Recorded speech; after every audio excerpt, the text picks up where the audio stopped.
Fala pessoal, tudo bem com vocês? Eu estou morrendo de saudade de vocês e tenho certeza que vocês estão com saudade de mim também, ou não. Enfim, estamos retornando às aulas, no caso retornamos ontem, né? Agora de maneira virtual, pelo menos por enquanto. E então vamos começar de onde a gente parou.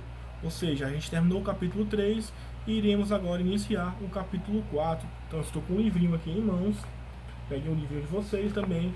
No capítulo 4, a Europa dividida. Página 52.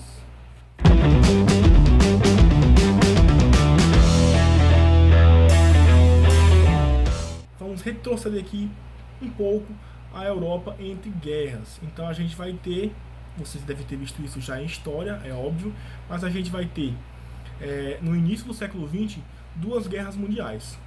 Ou pelo menos na primeira metade do século XX, né? Já que estou falando aqui. No início, a Primeira Guerra, e no final da primeira metade do século, a Segunda Guerra.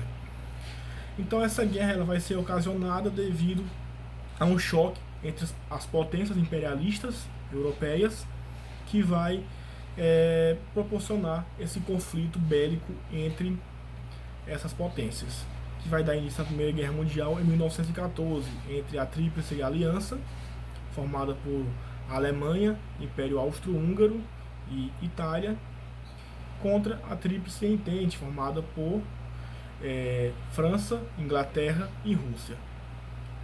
E desencadeada essa Primeira Guerra Mundial, a gente vai ter a Segunda Guerra, que é nada mais nada menos do que uma consequência da Primeira Guerra, que é formada entre o eixo e os aliados. O eixo formado por Alemanha, Itália e Japão, e os aliados formados por França, Inglaterra, União Soviética e Estados Unidos.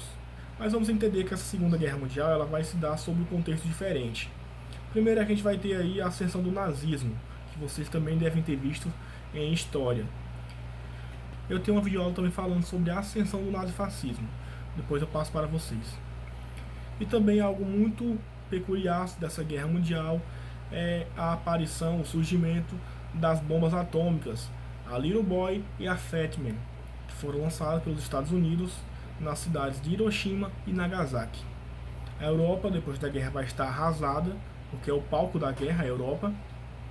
Os Estados Unidos vão entrar tardiamente na guerra e, devido a estar distante dessa situação, eles vão manter suas estruturas políticas e econômicas. E outro ator aí importante nessa guerra é a União Soviética, que vai ser o país com o maior número de perdas da guerra. Vão ser 20 milhões de pessoas, de soviéticos mortos durante a guerra. Mas devido a estratégias governamentais, as suas estruturas econômicas estarão aí mantidas. Tanto que após a Segunda Guerra Mundial, a gente vai ter a divisão bipolar do mundo formada por Estados Unidos e União Soviética, as duas maiores potências mundiais naquele período. E é bom lembrar que as bombas de Hiroshima e Nagasaki foram uma forma dos Estados Unidos demonstrar o seu poder para os soviéticos. Então a gente vai ter essa divisão do pós-guerra, o mundo vai ser bipolarizado, ou seja, em dois polos, capitalistas, liderados pelos Estados Unidos, e socialistas, liderados pela União Soviética. E aí vamos ter a chamada Guerra Fria. Essa divisão está relacionada a acordos econômicos e geopolíticos. A Europa Oriental ela vai ser representada por diversas nações com etnias diferentes, línguas diferentes, religiões diferentes e culturas também diferentes. São os países aliados à União Soviética, ao socialismo. Eles vão ter como características a falta de liberdades políticas, por exemplo, porque vão ser governados por um partido único, não tem oposição. Entretanto, vai ter um forte investimento na educação, no lazer, na saúde, no esporte, né, e na cultura. Ou seja, a gente vai ter um forte investimento aí proporcionado pelo Estado para melhorar a condição de vida das pessoas. Enquanto que na Europa Ocidental, os países se mantiveram capitalistas, já eram países capitalistas, já eram países aliados dos Estados Unidos e já eram países fortemente industrializados. A gente está falando de França, de Inglaterra. A disputa ideológica na política e na economia ela vai ocorrer porque tanto os Estados Unidos quanto a União Soviética buscavam o domínio e a influência ao redor do mundo. E um símbolo dessa Guerra Fria vai ser a construção do Muro de Berlim em 1961. que vai dividir Berlim em Berlim Ocidental e Berlim Oriental. Ocidental representando a Berlim capitalista e Oriental representando a Berlim socialista. E para vocês terem noção de quão simbólico que era esse muro, a sua demolição em 1989 é uma das datas do marco do fim da Guerra Fria, tanto ela quanto o fim da União Soviética em 1991. Então a gente vai ter nessas duas Europas os resquícios dessa Guerra Fria. Por exemplo, a regionalização hoje da Europa ainda é a chamada regionalização de Europa Ocidental e Europa Oriental, que segue um critério geopolítico, mas a divisão ela é histórica, porque ela surgiu lá no pós-Segunda Guerra Mundial. Na Europa Ocidental, a gente tem um alto padrão de desenvolvimento, claro, um alto IDH, mas nem todos os países seguem tão desenvolvidos economicamente falando. A gente tem Portugal, por exemplo, Irlanda, Grécia, que são países que não cresceram com o mesmo vigor, enquanto que a Alemanha é um dos países mais populosos e também é o principal polo econômico da Europa. Sua indústria é muito diversa, que exporta bens de tecnologias, né, de alto preço. Temos também o Reino Unido, que é liderado pela Inglaterra e é composto também por Escócia, País de Gales e Irlanda do Norte. Tem um PIB muito forte e distribuído principalmente no setor de serviço, ou seja, no setor terciário. E o Reino Unido ele é predominantemente urbano e tem um IDH elevado, enquanto que no Mar do Norte, né, para fortalecer sua economia, tem a extração do petróleo.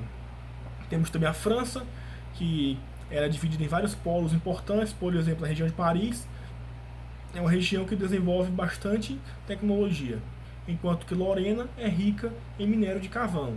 Já Marselha é forte na petroquímica, metalúrgica e na indústria náutica, e é onde estão os principais portos da França. Enquanto que também tem atividade, além da atividade industrial, destaca-se também a atividade turística. A França é um país muito forte com o turismo. Temos também a Itália, que é diversificado, enquanto que o norte é industrializado, o sul é agrário. Enquanto que a maior parte do PIB italiano acontece ali no setor terciário, principalmente no ramo turístico. Os demais países aparecem com menor desenvolvimento econômico, o que não pressupõe um menor desenvolvimento humano. A gente tem, por exemplo, os países nórdicos, como Dinamarca, Finlândia, Noruega, que apresentam elevada qualidade de vida, um IDH elevado, e é onde estão também os maiores níveis educacionais da Europa, por exemplo. A gente tem também a Espanha, a Grécia e a Irlanda, que tem um IDH elevado, mas com problemas econômicos sérios. E temos Portugal, que, como eu falei anteriormente, ele é um país que não seguia com o mesmo vigor dos outros.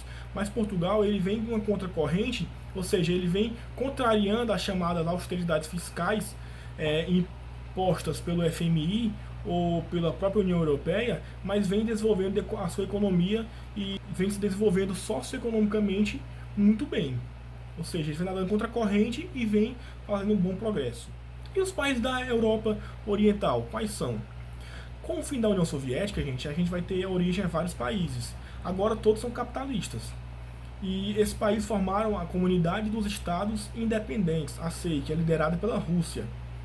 A gente tem, por exemplo, a Ucrânia, que era o celeiro agrícola da União Soviética devido aos seus recursos minerais preciosos e também ao solo fértil, continua ainda focado nessa área do setor agrícola.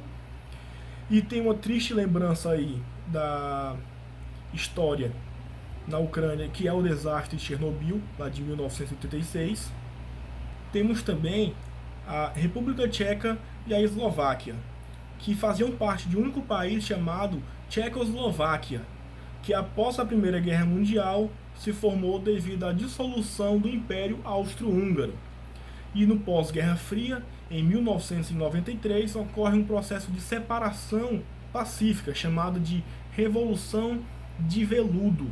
E a República Tcheca é um país de economia forte e diversificada, enquanto que a Eslováquia continuou sendo um país predominantemente agrícola.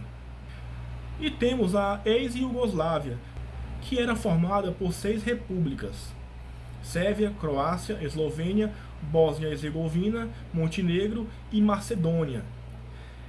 Essas repúblicas, que formavam a Iugoslávia, era liderada por Joseph Tito. E ele governava de forma independente, resistindo até a dominação soviética. Entretanto, com a sua morte em 1980 e com o fim da União Soviética em 1991, ocorreu uma dissolução devido a diversos conflitos entre essas repúblicas. E os demais países da Europa Oriental, a gente pode citar como Polônia, Hungria, Romênia, Bulgária e Albânia. Todos esses passaram por um processo, né, de transformação socioeconômica, de transição para o capitalismo, e hoje fazem parte da União Europeia. Gente, não vamos prolongar muito, o vídeo já está grande, e passar a atividade para vocês. Eu dividi a atividade em duas partes. A primeira é para hoje, para a nossa aula de mais tarde, nosso encontro virtual, para vocês tirarem dúvidas, que serão da página 59, 67 e 68. E a outra parte da atividade é para a próxima semana, que são as páginas 69, 70 e 71 do livro, e as atividades do livro suplementar, do capítulo 4, que na próxima semana, na aula à tarde, nossa Tira Dúvidas, eu irei ajudar vocês a respondê-las. Tirar as dúvidas, no caso, né? Vocês são feras já. Até uma próxima e se cuidem.